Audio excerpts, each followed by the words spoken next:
tot elkeen van ons spreek. Broers en susters, kom ons staan asseblief vir die uitspreek van die groet en dan ook vir die lofsang.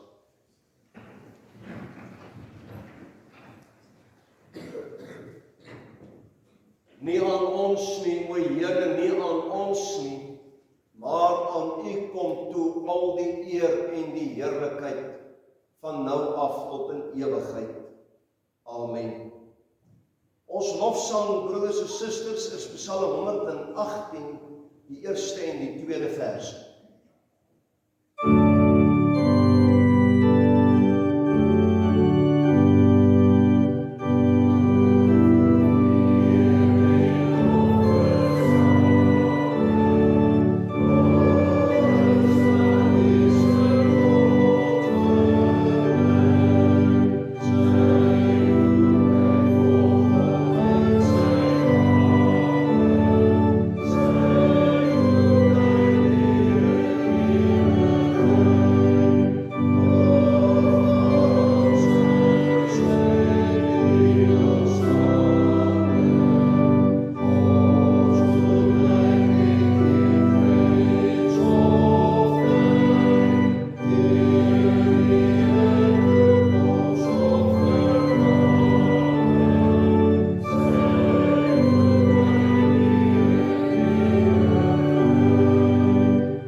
Dat ons almal sondaars is. Toe het God al hierdie gebooie aangekondig. Ek is die Here jou God wat jou uit Egipte uit die plek van slawerny bevry het. Jy mag naas my geen gode hê nie. Jy mag nie vir jou beeld of enige afbeelding maak van wat in die hemel daarbo of op die aarde hieronder of in die water onder die aarde is nie. Jy mag hulle nie vereer of dien nie. Want ek, die Here jou God, eis onverdeelde trou aan my. Ek reken kinders die sondes van hulle vaders toe, selfs tot in die 3de en 4de geslag van die wat my haat, maar ek betoon my liefde tot aan die 1000ste geslag van die wat my liefhet en my gebooie gehoorsaam. Jy mag die naam van die Here jou God nie misbruik, want die Here sal die een wat sy naam misbruik, nie ongestraf laat bly nie. Sorg dat jy die Sabbatdag heilig hou. 6 dae moet jy werk en alles doen wat jy moet, maar die 7de dag is die Sabbat van die Here jou God. Dan mag jy geen werk doen nie. Nie jy of jou seun of jou dogter of die man of vrou wat vir jou werk, of enige dier van jou of die vreemdeling by jou nie. Die Here het in 6 dae die hemel en alles daarin gemaak, die aarde en alles daarop, die see en alles daarin. Op die 7de dag het hy gerus. En daarom het die Here dit as gereelde rusdag ingestel en dit geheilig. Eer jou vader en jou moeder, dan sal jy lang bly woon in die land wat die Here jou God vir jou gee. Jy mag nie moord pleeg nie, jy mag nie egbreek pleeg nie. Jy mag nie steel nie, jy mag nie vals getuienis teen 'n ander gee nie. Jy mag niemand anders se huis begeer nie, jy mag nie sy vrou begeer nie, ook nie 'n slaaf of slavin, 'n wees of 'n donkie. Enigiets anders wat aan hom behoort nie. In 1 Johannes 1 vers 9 staan daar, As ons ons sondes bely, hy is getrou en regverdig. Hy vergewe ons sondes en reinig ons van alle ongeregtigheid. En as ons onsself meet aan die wet van God, dan vra die Here van ons dat ons sondes voor hom bely. Kom ons sing dan nou van ons sondebelydenis ook uit Gesang 62 vers 2 en 3.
Maar ons word sonder dat ons het verdien op grond van sy genade vrygespreek vanweë die verlossing in Jesus Christus. Kom ons bely nou saam in die kerk van alle eeue. Ons geloof in Jesus Christus, elkeen in sy of haar hart as volg. Ek glo in God die Vader, die Almagtige, die Skepper van die hemel en die aarde, en in Jesus Christus, sy enige gebore Seun, ons Here, wat ontvang is van die Heilige Gees, gebore is in die maagd Maria, wat gelei het onder Pontius Pilatus, gekruisig is, gesterf het en begrawe is en neergedaal het na die hel, wat op die derde dag weer opgestaan het uit die dode, wat opgevaar het na die hemel en sit aan die regterhand van God, die Almagtige Vader, vanwaar hy sal kom om te oordeel die wat nog lewe en die wat reeds gesterf het. Ek glo in die Heilige Gees, ek glo aan 'n heilige algemene Christelike kerk, die gemeenskap van die heiliges, die vergewing van sondes, die opstanding van die vlees en die ewige lewe. Amen. Kom ons sing nou saam oor ons geloof in Jesus Christus uit Psalm 71, die 3de en 5de vers.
Veronderstel nou maar 'n ongelowige kom na u toe en sê, wie is hierdie Jesus? Vertel my van hom, wat het hy gedoen? Wat beteken hy vir jou? Wat is die wese, die inhoudelike van die evangelie rondom Jesus Christus? Wat sou ons antwoord op so 'n vraag wees? Wat het Jesus hier op aarde kom doen? Daar is baie moderne teoloë in ons tyd wat vir ons sê, die waarde van die Here Jesus Christus se koms lê in die voorbeeld wat hy vir ons gestel het. Die voorbeeld van medemenslikheid, van liefde, vergifnis, nie kwaad met kwaad vergeld nie en al daardie mooi dinge. En dan sê hulle vir ons, met ander woorde, die voorbeeld, ons moet daardie voorbeeld navolg. Maar is dit wat die Here Jesus kom doen het, die bedoeling van sy koms, regtig dan nou net beperk, wil ek amper sê, tot 'n goeie voorbeeld? Of is daar baie meer diepte in dit wat die Here Jesus wel kom doen het? Jy weet, daar is van die moderne geleerde teoloog wat onder andere vir ons sou sê, maar Jesus het wel aan die kruis gesterf, maar hy het weer die dood uit opgestaan. Wat vir ons sê dat daar nie 'n ewige lewe is nie. Ek was self in so 'n gesprek betrokke jare terug toe ek ringsvoorsitter was in die ring van Ceres. En ons het 'n professor gevra om, of as het ware opgeroep, om 'n paar goed te kom verduidelik, en die professor het vir ons gesê, glo julle regtig nog in 'n ewige lewe? En dis 'n professor in teologie, 'n dominee wat 'n professor geword het. En ons het daaroor gepraat en die professor se siening van wat die Here Jesus kom doen het, was presies dit. Hy het alles, soos dit genoem is, die sosiale orde kom verander. Hy het mense na mekaar toe gebring. Hy het vir ons gesê, jy moet jou naaste lief hê soos jouself. Hy het vir ons gesê, jy moet die weduwees en die wese versorg. Hy het vir ons gesê, jy moet selfs vir jou vyand lief hê en bid.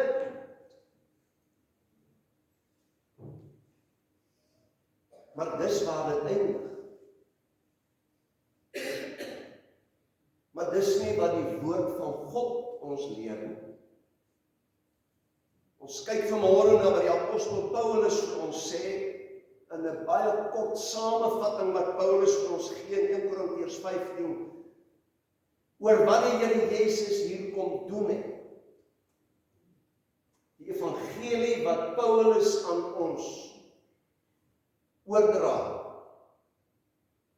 1 Korintiërs 15 vers 1 tot 11.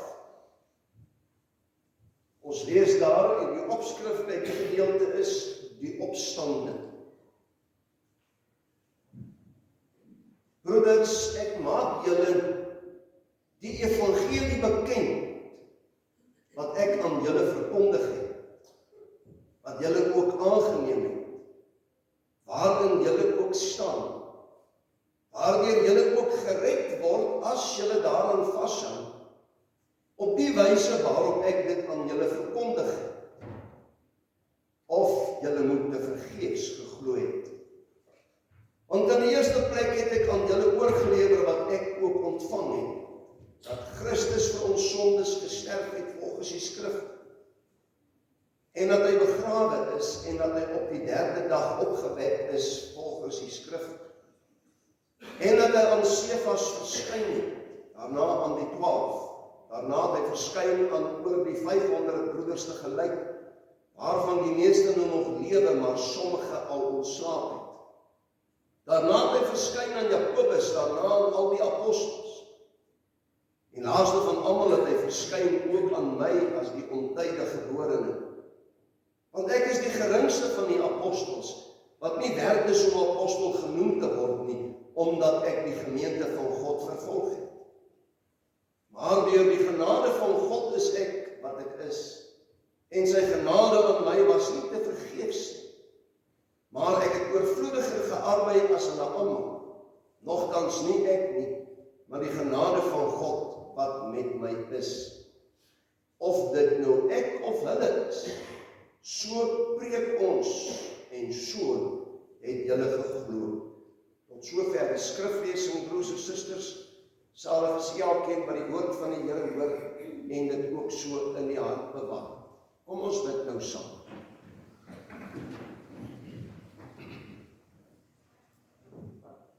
Ons Vader wat in die hemel is, Here, aan U kom toe al die eer en die lof en die heerlikheid en aanbidding. Want U is die ewige, die almagtige, die skepper en die onderhouder. U is die een wat oor elkeen van ons se lewens beskik en besluit. U het elkeen van ons geskape met 'n doel, o Here. U het ons hier op aarde geplaas om instrumente in U hande te wees, U verteenwoordiger te wees. Môre erken en bely ons voor U, o Vader, dat ons as nietige sondaar mens daarin val. Want Here, ons verteenwoordig U nie soos wat U wil hê ons dit moet doen nie. Ons probeer, o Vader, maar ons slaag nie. Want ons is nietig en ons is sondig. Ons is mens. Daarom wil ons môre ook ons skuld voor U bely, Here. En weet ons dat ons niks is nie. Niks het nie. Alles wat ons is en ons het, bely die apostel Paulus ook in die gedeelte wat ons gelees het, is omdat U dit vir ons laat toekom. Hy sê, ek is wat ek is, deur die genade van God alleen. Dankie Here, dat ons vanmôre hier by mekaar kan wees, sodat ons kan hoor wat U vir ons wil sê. In die week, o Here, is ons so besig met ons eie dinge. Dankie vir hierdie dag, wat U vir ons gegee het, die dag van die Here, waarop U ons by mekaar roep rondom U woord, sodat daar vanmôre ook in ons harte daardie behoefte sal wees. Spreek Here, U diensknegte luister. En ons wil vra, o Vader, dat U in hierdie paar oomblikke ons harte so sal aanraak deur U Gees, dat ons sal luister in nederigheid, in nietigheid, in kleinheid, in gewydheid sal luister na wat U vir ons wil sê. Sodat ons, o Here, deur U woorde gevorm kan word, om te wees wat U wil hê ons moet wees. Ons bid vir hierdie gemeente, ons bid vir die verkondiging van die woord hier en reg oor die wêreld heen. Ons bid vir U kerk hier op aarde, o Here. U kerk wat onder moeilike omstandighede, waar die mens nie meer net die woord wil aanvaar nie, waar die mens die rug keer op God, kerk en woord, dat die kerk steeds getrou sal wees aan die waarheid van U woord.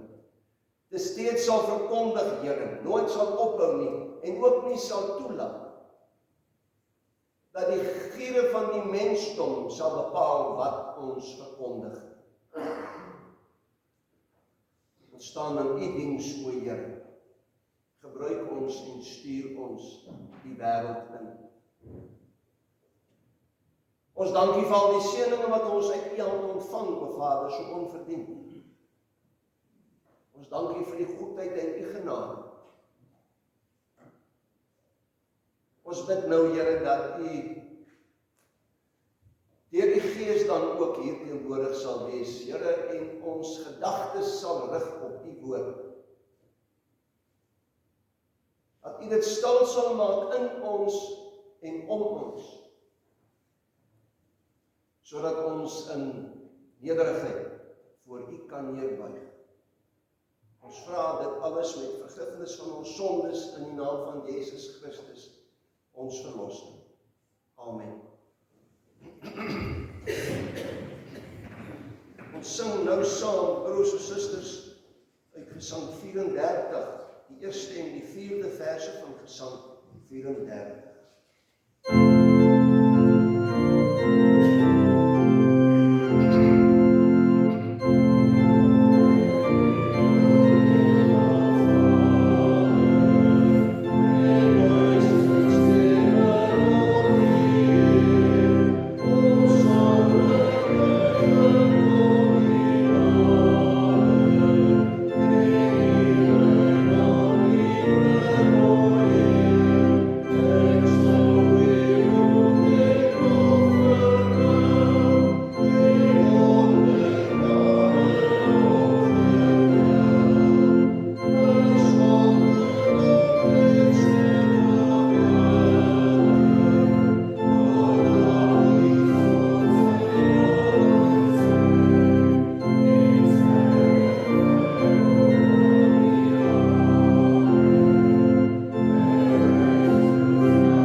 Broers en susters, ek het al 'n paar keer tydens die Bybelstudie geleenthede het ek vir die mense gesê oor baie jare heen dat wanneer ons die Bybel as woord van God in die hand neem en lees, ons nie maar net moet lees, net maar om ons gewetens te sis, net maar om toch aan die einde van die dag te kan sê, ek het vanmiddag vanaand 'n stukkie die woord van die Here gelees nie. Die bedoeling is dat ons moet dink oor dit wat ons lees. Ons moet nadink oor dit wat daar staan. Ons moet na regte, as ons Bybel lees, nie kan sê, ek het vanaand 30 verse gelees, maar ek het nie daaroor gedink nie. Ons moet eerder kan sê, al het ek net 1 vers gelees. Ek het dit oordink. Daardie teks het met my gepraat. Al die moontlikhede wat in daardie teks opgesluit lê, het met my gepraat. Wat wil die teks vir my sê? Die gedeelte wat ons môre gelees het, is so 'n gedeelte, broers en susters, waar ons, wil ek amper sê, om uit te kom by wat die apostel Paulus aan ons wil oordra. Ook in hierdie eerste paar verse, telkens sal stil staan, amper vers vir vers, om te sê, wat sê hierdie gedeelte vir my persoonlik? Wat wil dit vir my sê? Waartoe wil dit my oproep? Want as ons dit nie doen nie, broers en susters, gaan daar ongelooflike, wonderlike, diepte dinge wat in daardie teks opgesluit is, wat die skrywer daarmee bedoel het, gaan in die proses verlore. En dan praat die teks nie met ons soos hy met ons moet praat. So ek gaan vanmôre, voordat ons nou eventueel kom by die antwoord op die vraag, waarom het Jezus na die aarde toe gekom? Ook net een of ander gedagte met die deel, sodat ons die groter prentjie daarvan ook kan kry en verstaan. Die apostel Paulus begin hierdie hoofstuk 15, op 'n baie plegtige manier. Hy verklaar daar, hy sê, broeders, ek maak aan julle die evangelie bekend, wat ek aan julle verkondig het. Ek maak aan julle die evangelie bekend. Nou in ander woorde, as ons dit nou 'n bietjie in meer moderne Afrikaans moet vertaal, sê die apostel Paulus vir ons, ek wil met julle oor die evangelie praat. Die belangrikste van die evangelie. Hy praat van ek maak dit bekend. Dit verwys na die wesenlike, die diepste deel van die evangelie van Jesus Christus. Waaroor dit gaan. En dan wil hy hê, en die oomblik as dit gebeur, is dat die mens moet luister, moet hoor. En dis wat ek nou probeer bedoel ek ook, toe ek gesê het, ons moet nie net lees en oor dit gaan nie. Ons moet tot stilstand kom as het ware, wanneer ons die woord van die Here lees en hoor, en nadink oor daardie spesifieke deel, en dis wat Paulus, hy sê, ek gaan nou aan julle iets bekend maak, ek wil met julle oor iets praat. Die evangelie van die Here Jesus Christus wil ek aan julle bekend maak. En in vers 2 begin hy dan met die woorde, hy sê, die evangelie waardeur julle gered word. Al klaar in hierdie woorde, al klaar 'n groot stuk diepte wat Paulus hier met ons deel. Ek wil met julle praat oor die evangelie van Jesus Christus. Daardie evangelie waardeur julle gered word. Onmiddellik sê Paulus vir ons, die evangelie van Jesus Christus is nie bloot 'n saak vir die hier en die nou nie. Die evangelie gaan nie maar net oor om lief te wees vir mekaar, om na mekaar om te sien, mekaar te versorg, dis alles deel daarvan. Maar Paulus sê die belangrikste, die wesenlike van die evangelie, is dat julle moet weet, dat deur hierdie evangelie word julle gered. Julle redding, julle ewigheid, hang van hierdie evangelie wat ek met julle deel af. So wanneer ons kyk na die voorbeeld wat die Here Jesus kom stel het, ek nou nog gesê, die geleerde sê, hy was net 'n goeie voorbeeld om na te volg. Paulus sê, nee, dit strek baie verder as dit.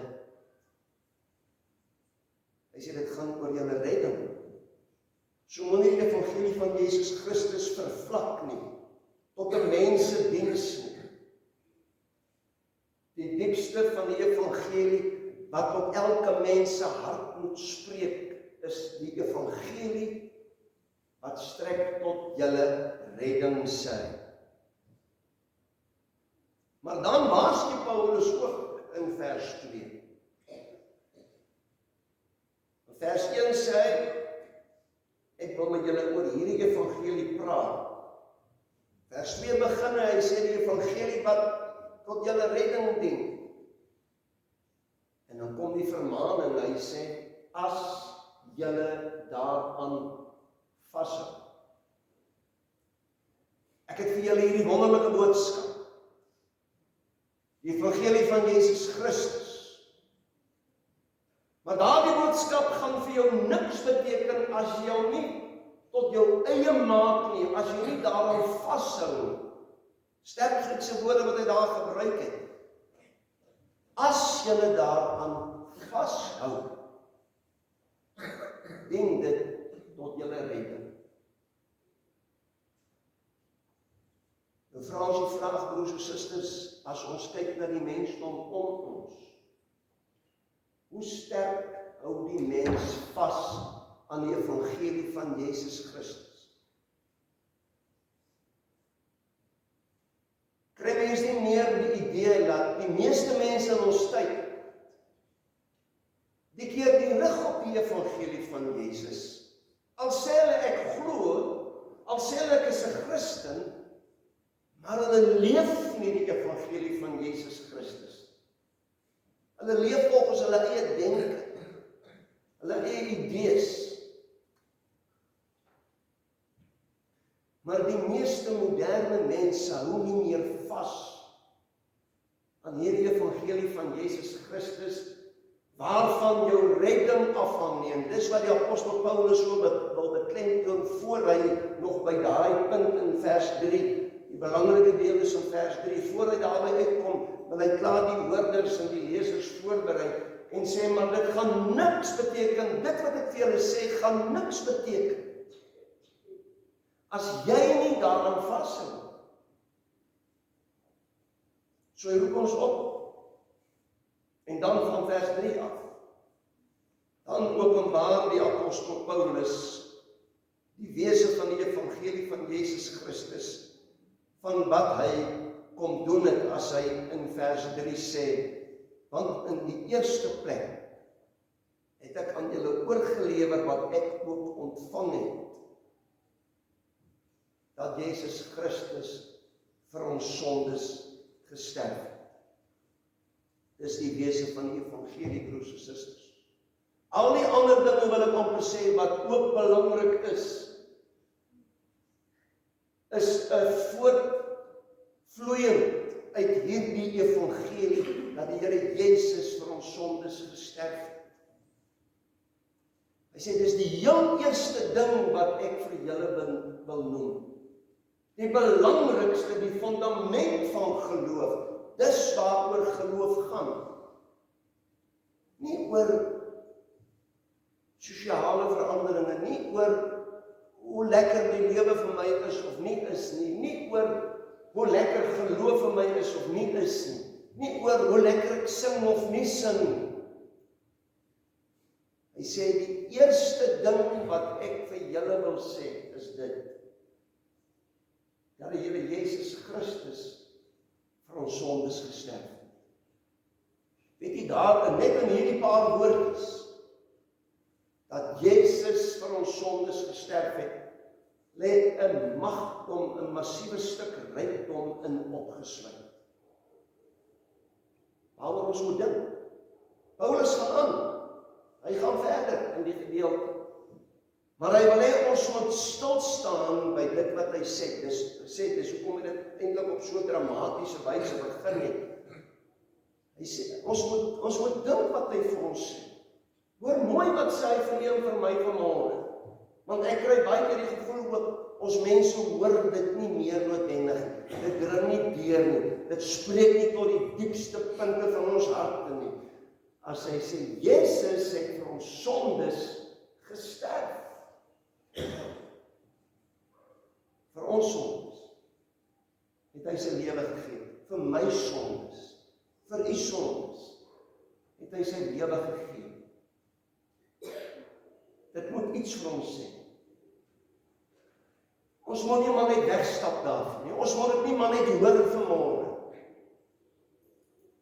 En ons hoor dit weer 'n keer, maar ag, ons stap daar uit na die wêreld daar buite en ons lewe maar net. En ons gaan maar net aan met alles, asof dit nie gebeur het, asof dit vir my niks sê en beteken nie. Nee, die woord van God roep ons op.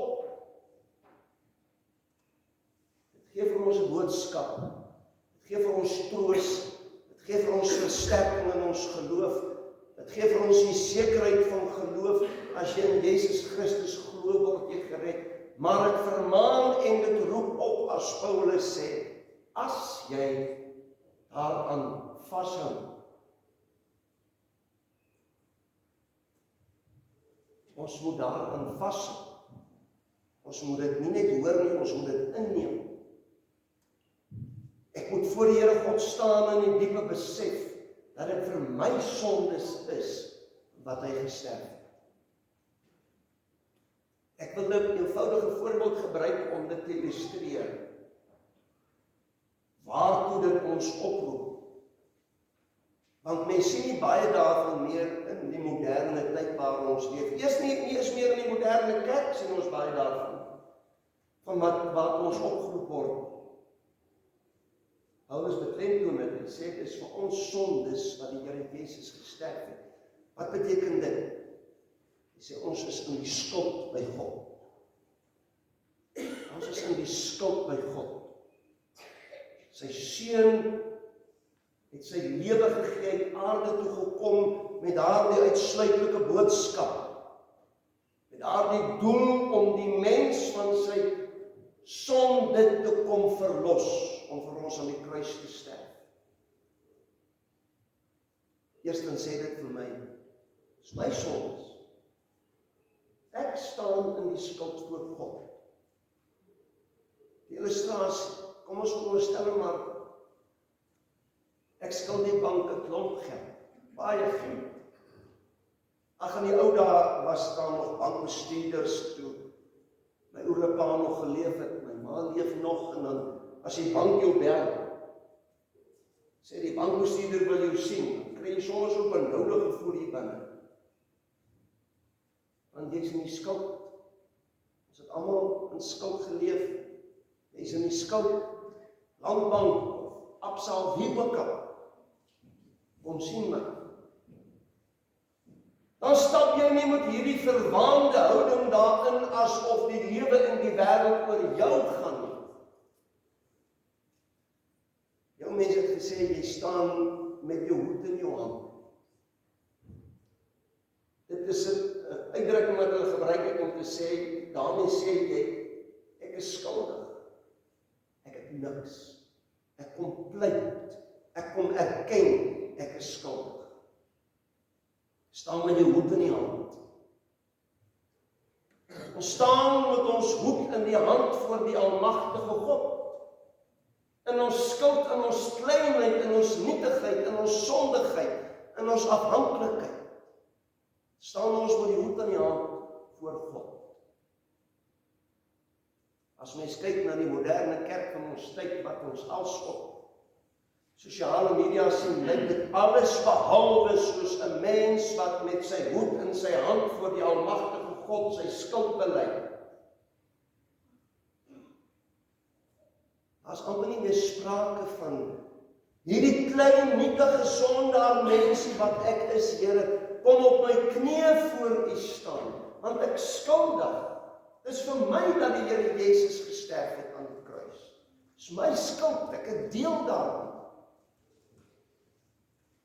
Dis die eerste ding wat ons moet hoor, moet inneem as ons hoor die apostel Paulus sê, die wese van die evangelie van Jesus is, Jesus het vir ons sondes gesterf.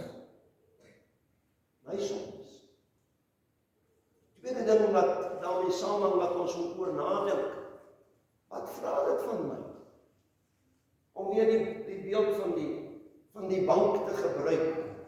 En as daardie bankbestuurder vir my sou sê, ek het jou skuld afgeskryf. Jy stap 'n vry manier uit, jy skuld niks meer nie. Of hy sê, aanhou jou skuld vir jou kom betaal, het jou jammer gekry. Wat se reaksie gaan dit by ons ontlok? Dankbaarheid. 'n diepe, innige dankbaarheid. En dis die ding wat in ons lewens ook moet sigbaar word. 'n lewe van dankbaarheid. Hoe lyk my dankbaarheid voor God? Môre verduidelik ek vir die hoërskoolkinders daar in Ligton. Ons het 'n verbond met God. Die doop is die teken van daardie verbond. Deur sy verbond sê God, deur die teken van die verbond wat dit bevestig, sê hy, ek sal vir jou 'n God wees. Maar jy moet vir my 'n volk wees. Nou bid ons elke dag en ons sê, Here, sorg vir ons asseblief, want U is ons nou ons God. Sorg vir my, help my, dra my, gee vir my uitkoms, Here. Dis die een kant van die verbond. Maar wat van my kant van die verbond? Wat doen ek vir God? Hoe lyk my lewe voor die Here? Hoe lyk my lewe van dankbaarheid voor die Here? Dis die mooiste boodskap wat enige mens kan kry in die lewe, broers en susters, is dit. En dis hoekom Paulus sê, dis die heel eerste ding wat ek vir julle noem. Jesus Christus het vir ons sondes gesterf. Roep dit nou op tot 'n lewe van dankbaarheid. Paulus gaan aan. As jy die tweede belangrike ding van hierdie evangelie van Jesus is dit. Hy uit die dood uit opgestaan. Uit die kruis oorwin, uit die dood oorwin. Dit moet ook vir my iets sê. Want wat leer Paulus ons van sy ander briewe? Hy sê, Jezus het aan die kruis gesterf, maar ons het as het ware saam met hom aan die kruis gehang, want dis ons sondes wat hy tot aan die kruis gedra het. So ons in ons gees is saam met die Here Jesus Christus gekruisig. Wat terselfdertyd sê hy is net gekruisig nie, hy het uit die dood uit opgestaan. En dan gaan Paulus op ander plekke dan verduidelik dit baie mooi, wat beteken dit? Want ons moet vir onsself nou vra wat ek nou gesê het, ek kan nie net lees nie, ek moet vra wat sê dit vir my? Dat Jezus uit die dood uit opgestaan, dat Paulus sê, ons is saam met hom gekruisig, ons het saam met hom uit die dood uit opgestaan. Die ou mens het aan die kruis gesterf, die nuwe mens het saam met Jezus uit die dood uit opgestaan. En daar die nuwe mens wat opstaan, lewe 'n lewe van dankbaarheid. Want jy is gereinig deur die bloed van Jesus Christus. Skoon gewas, sê die Bybel. Maar weet jy, as jy die skottelgoed moet was, dan is hy borde na ete nog lekker vuil. Maar dan was ons. En dan blink hy sommer wie hy is nie, hy lyk anders. 'n Skoon bord kan nie so vuil bord lyk nie. Hy lyk anders. U en ek is gewas, ons is gereinig deur die bloed van Jesus Christus. Daarom moet my lewe anders lyk as die van die ongelowige wat geen baat het by dit wat die Here Jezus kom doen het. Die apostel Paulus sluit hierdie hele gedagte aan die gang van hom af, as hy sê, sy genade aan my was nie te vergeefs. Paulus sê, want ek dien die Here met my hele hart. Ek lewe vir God uit dankbaarheid. Hy sê, en ek doen dit, ek is wat ek is, ook uit genade. God maak dit vir my moontlik, hy gee vir my die krag. Dis hy wat my vernuwe, dis hy wat my 'n nuwe mens maak. Dis hy wat my die geloof skenk om te kan volhard. Deur my dankbaarheidslewe wys ek vir hom, wat Jezus in die kruis gedoen het, was nie te vergeefs nie, sê Paulus. Weereens kyk ons na die mensdom daar buite. En dan vra mens die vraag, lyk dit nie in soveel mense se lewens asof dit wat Jezus gedoen het, te vergeefs was? Want hulle lewe nie soos mense wat gereinig is, wat nuut gemaak is deur die bloed van Jezus. Die apostel Paulus roep ons op, broers en susters, deur hierdie gedeelte. Dis 'n samevatting van die evangelie van Jezus. En hy stippel vir ons hier uit wat Jezus gedoen het. Hy sê hy kan ons verskyn, hy lewe. Hy lewe. Hy trek 'n streep. Deur daardie teoloog wat sê, Jezus is net gekruisig, hy het nooit uit die dood uit opgestaan nie. Paulus sê, hy kan 'n klomp verskyn, hy lewe. Dis die werklikheid. Hy was dood, maar hy lewe. Vir een van my beteken dit ook, dat daar is 'n lewe na hierdie lewe. Daar is 'n ewigheid. Waarom ons moet dink. Ek sluit af met hierdie gedagte, wat ek gister ook aangeraak het met die begrafnisdiens. Ek dink 'n baie groot probleem wat ons as mense het, is dat ons dink, die lewe gaan oor hier en nou. Alles moet oor die hier en die nou gaan. Ons lewe vir die lewe. Die werklikheid is, broers en susters, dat daar 'n ewigheid is. En as ons tot die besef kom, daar is 'n ewigheid, sal ons tot die besef kom, dat my lewe moet aan God gewy wees, tot sy eer en verheerliking. sodat ek die ewige lewe aan die einde van die dag, as ek volhard, soos Paulus sê, as ek vashou aan hierdie evangelie, as ek volhard aan die geloof, gered kan word. Ek het gister gepraat van die 2 datums, mense leef asof net die 2 datums belangrik is. Alles gebeur tussen hierdie 2 datums, alwaaroor dit gaan, is hierdie 2 datums, 'n geboortedatum en 'n sterfdatum. Dit voor dit en na dit is onbelangrik. Ons klou so vas aan die lewe. En alwaaroor wat belangrik is wat vir my goed en reg is. Maar ons moet weet, nog voor my geboorte, was my lewe aan God se. My lewe behoort aan hom nog voor dit aan my behoort. En die Here het nog voor ek gebore is, het al geweet wanneer ek tot sterwe gaan kom. En dan wag die ewigheid. Ons moet nie lewe asof hierdie lewe oud is nie. Ons moet 'n dankbaarheidslewe lewe. 'n Lewe wat gerig is op die ewigheid. Want dis wat Paulus hier sê. Julle redding, sê hy, hang daarvan af. Maar God gee dat u en ek en ook op hierdie wyse sal nadink oor dit wat die Here Jesus vir ons kom doen. Iemand het 'n mooi voorbeeld.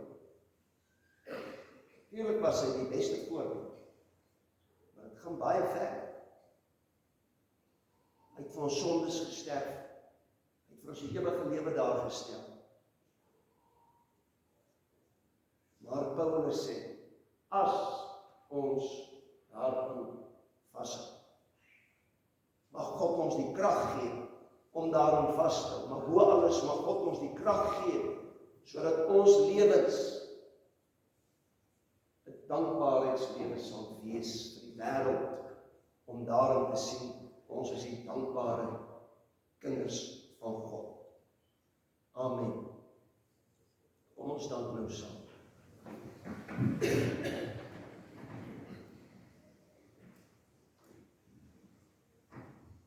Driemaal heilige God en Hemelse Vader,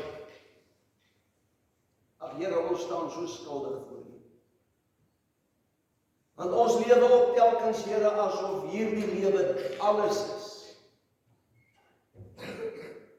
Help ons dan vanmôre, o Vader, om ook verby hierdie lewe te kyk, na die ewigheid. Dat ons vashou in die geloof, dat die Here Jesus ook vir ons sondes gesterf het. Dat ons gesterk kan word in ons geloof, o Here, sodat ons lewens sal getuig van dankbaarheid. Dat dit nie lyk, o Vader, as die mensdom na elkeen van ons kyk, asof Jesus dit alles wat hy gedoen het, te vergeefs was. Hartseer genoeg, o Here, is daar soveel wat lewe asof dit te vergeefs was. Help ons dan, o Vader, om uit te gaan in die evangelie van Jesus Christus te verkondig, om ons mense en ons geliefdes op te roep tot 'n dankbaarheidslewe wat gewy is aan U. Ons bid en vra, Here, dat U dan ook met ons sal wees in hierdie nuwe week wat voorlê, dat U ons sal behoed en bewaar. As dit U wil is, ons volgende Sondag weer by mekaar sal bring. Ons dink aan almal wat hartseer is, almal wat siek is, almal wat bekommerd is of moedeloos is of wat ook al bevat. Gee uitkoms op die tyd en wyse wat U weet die beste vir elkeen is. Lei ons in hierdie week, Here, om U instrumente te wees. Vergeef ons menigvuldige sondes, ons vra dit in die naam van Jesus Christus, ons Verlosser. Amen. Ons gee nou geleentheid, broers en susters, vir die insameling van die offergawes asseblief.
Broers en susters, ons slotsang is uit Gesang 24, die eerste, tweede en derde verse daarvan, Gesang 24, vers 1, 2 en 3.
Mag die genade van ons Here Jesus Christus, die liefde van God, onze Vader, en die gemeenskap met die Heilige Gees met u almal wees. Amen. Enkele afkondigings, broers en susters, namens die kerkraad. Broer Willem het gevra dat u asseblief, wanneer die bordjies omgaan vir die geldjie, nie die frustrasies op die note uithaal. Probeer liewer die silwermunt te buig as om 'n noot, hy sê so klein te vou, laat dit om 7 dae en 7 nagte vat om daardie noot ook gevou te kry.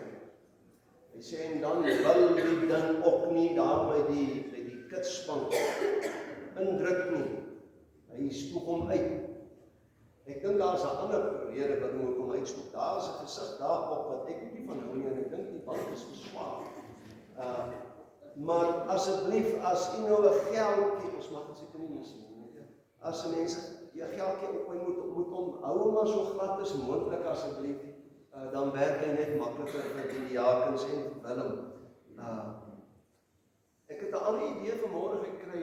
Ek het nou nog hoor. Herinner daaraan, die kinders skryf nou toets hierna. En ek het nou nog gewonder, hoekom ons er soveel minder as verlede Sondag. En as ek so kyk, is hier so min kinders. Ek dink hulle het almal by die huis gebly, hulle is afsiek geword vandag. Sodat hulle nie hoef toets te skryf. Dit is my idee. So ek dink die oukies wat hier is, behoort elkeen 'n sjokolade te kry. Willem, asseblief. Omdat hulle hier is, dit waag om 'n toets te kom skryf, né? Ons probeer volgende Sondag weer, dink ek. Die ou sê vir jou as dit nie hier is nie, die ouetjies wat hier is, hulle maatjies, hulle gaan skryf, hoor. Hulle gaan dit kom. Ons vra voorbereiding vir die volgende lidmaat, Suster Linda Koen, broer Henny wat ons gister begrawe het, Suster Mabel Skols, swaar is ook oorlede. MC Strubbel wat 'n operasie ondergaan het, ek het gesien, hy het gekom. Hy is hier, ons is baie bly dit gaan met hom so goed. Suster Yvonne Degenaar, tannie Yvonne, wat ook nog behandeling vir die bloedkanker kry. Elbie Potgieter, wat ook behandeling vir die kanker ontvang. Lorraine de Tooy, wat thuis dialyse ontvang. Henny Skols, wat nog siek is in die ouer thuis. Merkla Strydom, wat ook nog in die hospitaal in Bloemfontein is, met wie dit ook nie baie goed gaan nie, maar geleidelik beter. Susan wat nog herstel na, Susan Maree na haar skouderoperasie, Alta van den Never wat herstel na haar handoperasie, en broer diaken Andrie Bloem wat vanmôre hier is, hy het sleg gebrand mos in die vuur, maar ons is dankbaar, hy kry nou al sy kerkbroek oor die gebrande bene aangetrek. So ons is bly dit gaan al baie beter, want dit is baie slegte brandwonde gewees. En broer Henkie Swanepoel, sy skoonsister, ook kanker het, en ons vra altyd voorbidding ook vir ons boeregemeenskap in moeilike tye. Dan die verjaarsdag van die week, broer Benny Gildenhuis, die 3 is vandag, en ook Karin Wood vandag. Die 24ste, Marie de Jager, die 25ste, Mariska Botha, die 26ste, John van Zyl, die 27ste, Manay Genade en Kobus van Dijk, en die 28ste, Davy van der Merwe Junior en Mariette de Villiers, en die 29ste, André Koegelenberg. Mag het vir julle almal 'n baie mooi, gesonde en geseënde nuwe lewensjaar wees. Approbasie afkondiging van nuwe lidmate. Broer Johannes Coetzee met bewys van lidmaatskap vanaf die NG Moedergemeente Schweizer-Reneke. Bybelstudie maandag aand 6uur en donderdagoggend 10uur. Soos reeds gesê, die kinders se Bybelkennis toets is nou daar in die kerksaal na die diens. Broers en susters, en dan word daar is koffie en tee na die diens ook. En die VBO gaan voort vir die oukies, almal open eers hier, voorskool tot graad 3, het normale VBO, hulle skryf nie toets nie. En dan noem ons net so lank ook, in elk geval van die synodesitting, wat die 31ste begin, Willem, die 31ste Augustus begin, die maandag tot die Vrydag, ek en Oudering Koop van Straten gaan dit bywoon, en so ons vra ook voorbidding vir die synodesitting. Broers en susters, dit is al wat die afkondigings aanbetref. Baie dankie, geniet die dag en gaan in vrede.